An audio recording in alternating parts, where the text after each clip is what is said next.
Imagine this scenario, if you would. A 19-year-old wannabe C-list actress who possesses average looks. Very, very average. She wants to be a movie star. She wants to be on the big screen in Hollywood. And so she moves to Hollywood at age 19 and promptly begins banging the CEO of NBC Universal. How does that happen? How and why are these men so effing stupid to throw away their lives, their careers, their families over a mediocre, average piece of peace leave? I mean, I don't know.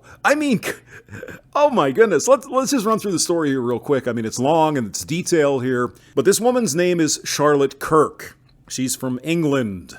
She has been dubbed the Mogul Slayer for affairs that took down count them, two Hollywood movie studio CEOs. Two of them. Look at her picture. I mean, have you ever seen anyone more average looking than this woman? Two CEOs of Hollywood movie studios gone.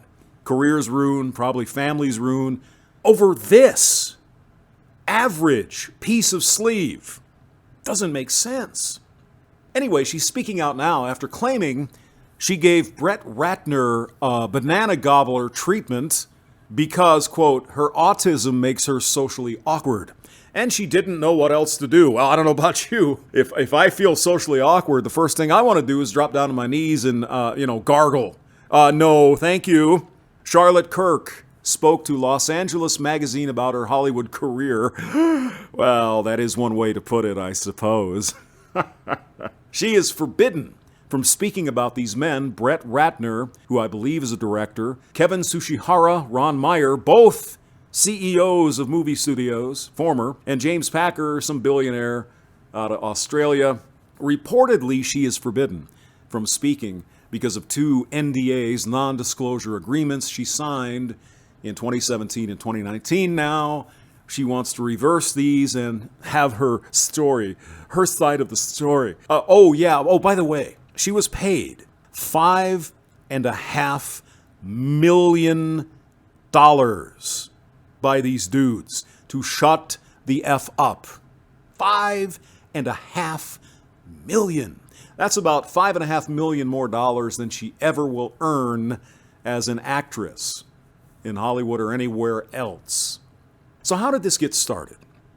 I mentioned she moved to Hollywood when she was 19, and she started hooking up with Ron Meyer, the CEO of NBC Universal Studios. The frigging head. The big cheese. He was married, kids, all that. They embarked on an affair. He was 66 years old at the time. Gentlemen, look at the picture. Look at the images of this woman. Are you kidding me? No. But they did it. Now, after she got done bagging Meyer, she had with Brett Ratner and James Packer. Of course, these men deny having an affair with her. In 2013, she then started, this chick gets around, man. 2013, she started an affair with the former Warner Brothers CEO, Tsuchihara. Tsuchihara was fired in 2019 after the texts became public and suggested he'd offered her movie roles in exchange for the poonyata. He denies it, but there's plenty of text evidence to show that indeed was the case. So, as part of the deal with Packer, Tsuchihara, and Ratner, $3 million to shut up. In 2019, $2.5 million from Meyer to shut the hell up. And now, she doesn't want to shut the hell up anymore. I guess her 15 seconds of fame is pretty much over at this point. Kirk is trying to get the NDAs undone. While she says she cannot legally discuss any of the men, she gave an interview to Los Angeles Magazine detailing, well, you know, that. Apparently, this Australian billionaire, who obviously has more money than brains, bought her a $65,000 Rolex on the first day he met her. First day. She said she was in love with James Packer. He was her Prince Charming. Kirk's lawyer claims in court documents she performed a banana gobbling on Brett Ratner, another power player, because she is rather socially awkward. As being a result, she's autistic, apparently didn't know what else to do. She also claimed criminal activity on the part of Meyer. She claims he forced himself on her and that Packer physically stopped her from leaving a hotel room to have her, with Sushihara. All of which the men say is untrue. And then she has this to say, I'm not a party girl. I'm like an old person, really. My idea of fun is sitting in a nice, cozy place with a cup of tea. You know what I would recommend to Miss Kirk? Take the $5.5 million, go buy a nice place in the country, and sip tea on your sofa. I would shut the hell up and run. Oh my God. Now, interesting here at the end of the article, they go through and they talk about all the details with these different men here. You can go ahead and read that. It says here, in 2019, when the Hollywood Reporter first published this story, she told the publication, quote, I emphatically deny any inappropriate behavior on the part of Brett Ratner, James Packer, and Kevin Sushihara, and I have no claims against any of them. I confirm that I was in a romantic relationship with James Packer in the summer of 2013, and that I was treated with respect by Mr. Packer and have no issues with him or claims against him. I further confirm that when the relationship ended, I sought the advice of Mr. Sushihara, whom I had been introduced to by Mr. Packer. Mr. Sushihara never promised me anything. I also confirm that Brett Ratner helped me out of friendship to assist me in getting auditions and trying to find me an agent, and I have no issues with him or claims against him. I deny that there was any legal settlement or agreement entered into between me and Ratner in 2016. Well, that's interesting. It claims 2017. I know, but details. And in the case of Sushihara, there's a bevy of text messages between the two. Apparently, this affair went on for several years, believe it or not, for years afterwards.